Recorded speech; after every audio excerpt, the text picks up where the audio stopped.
Hora da gente conversar aqui com o Diego Amorim, que já está conosco. Tudo bem, Diego? Bom dia, bem-vindo, hein? Tudo bem, Nonato? Bom dia a você, bom dia, Michele, a Ana, a todos que nos acompanham.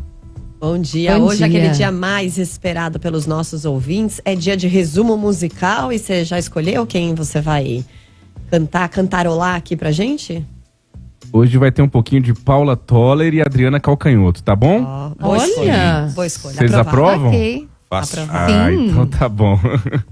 Então vamos lá, eu começo contando essa história toda que envolve o ex-juiz da Lava Jato, hoje senador pelo Paraná, Sérgio Moro.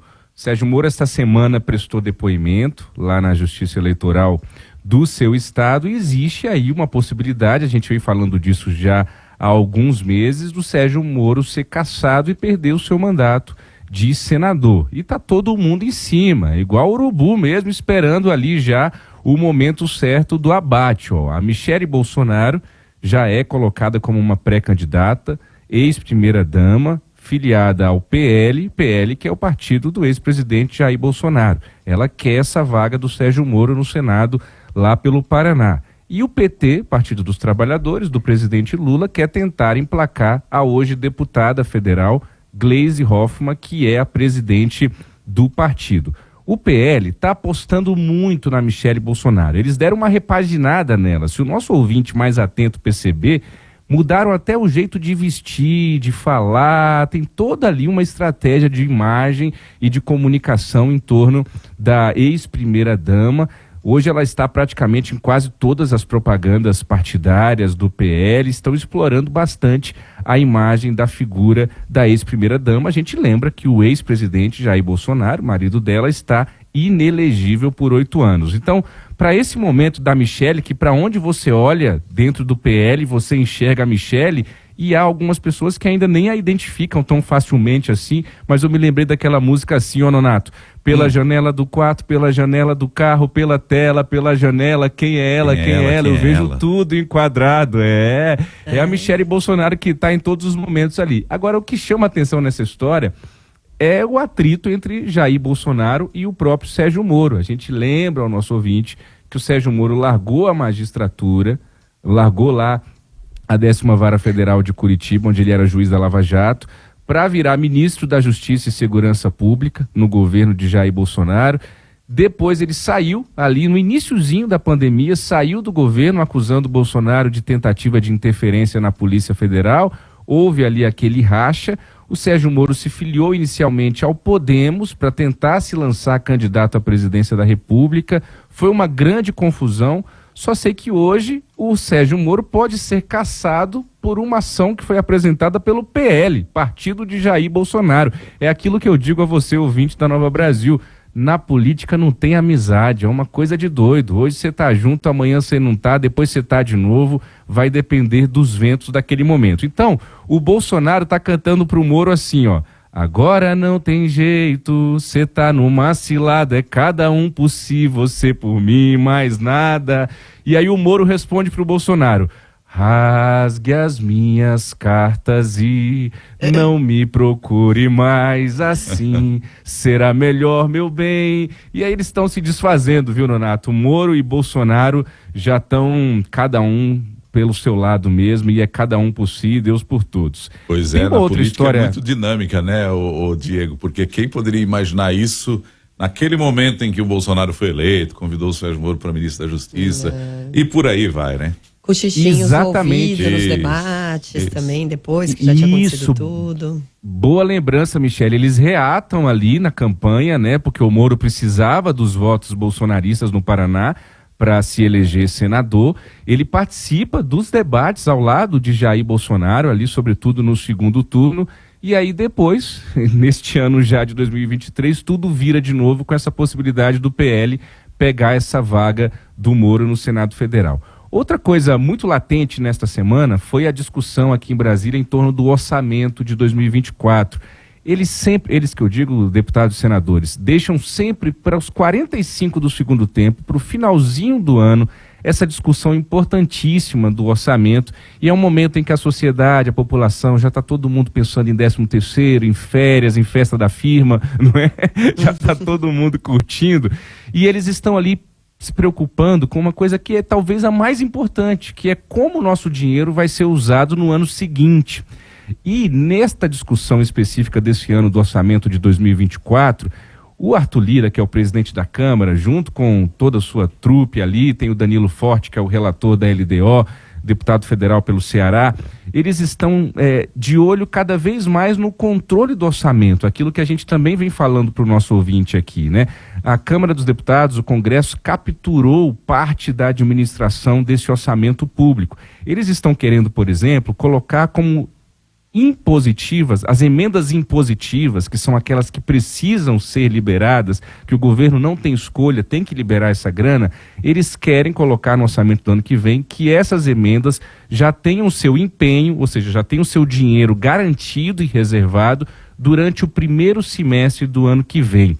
Isso é tudo coisa do Arthur Lira, que está querendo garantir esse dinheiro logo. A gente lembra que é muito importante esse dinheiro das emendas na cabeça dos parlamentares no ano que vem, sobretudo, porque é ano de eleição municipal, é onde eles abastecem ali as chamadas bases eleitorais deles. E além disso, querem garantir 11 bilhões para o chamado orçamento secreto, que acabou, mas não acabou. Outro dia eu explico ainda melhor para o nosso ouvinte essa história do orçamento secreto, porque eles mudaram de nome, deram um jeitinho, o Supremo Tribunal Federal entrou na história, mas continua sendo uma espécie de orçamento onde a gente não consegue ter o controle e alcançar a transparência da aplicação desses recursos.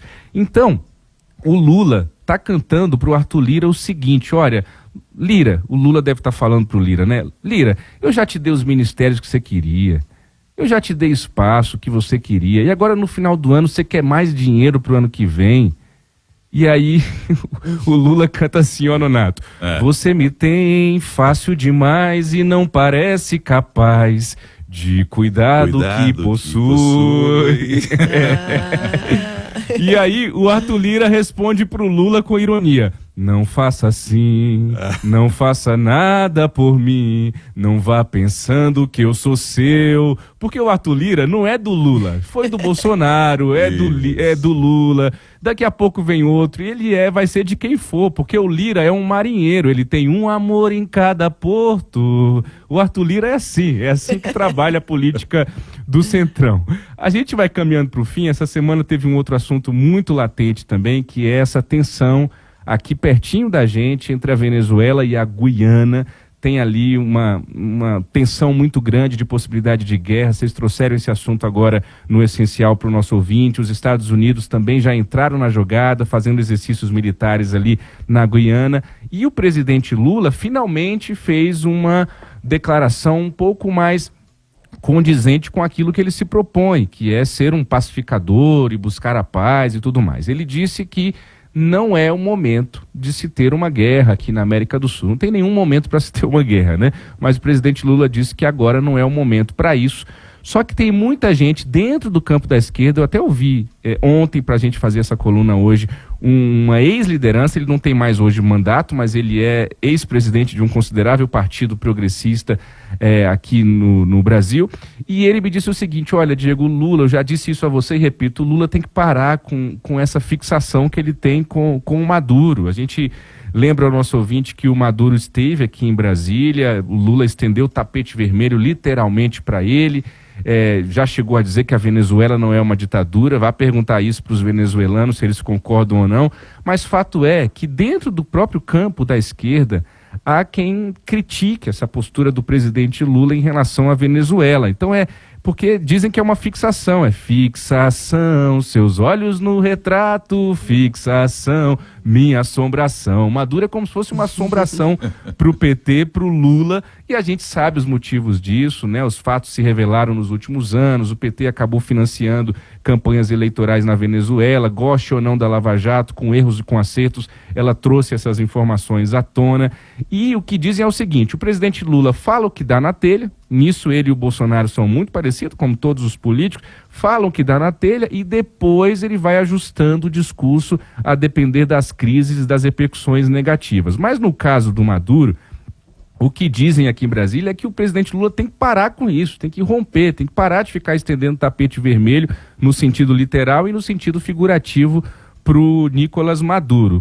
Para ele não cometer um erro um atrás do outro em relação a isso, e aí só mudar depois que ele percebe que tá errando. É aquela música que eu me lembrei também, que é assim, ó: vou errando enquanto o tempo me deixar, errando enquanto... E ele vai errando, aí na hora que o tempo, que as condições políticas falam para ele: Lula, você tá errando, aí ele tenta ajustar o discurso. Para concluir, Flávio Dino, indicado ao Supremo Tribunal Federal, está rodando os gabinetes aqui de Brasília, sobretudo no Senado Federal, para garantir o apoio. Ele que precisa ser sabatinado e aprovado pelo Senado para chegar ao Supremo.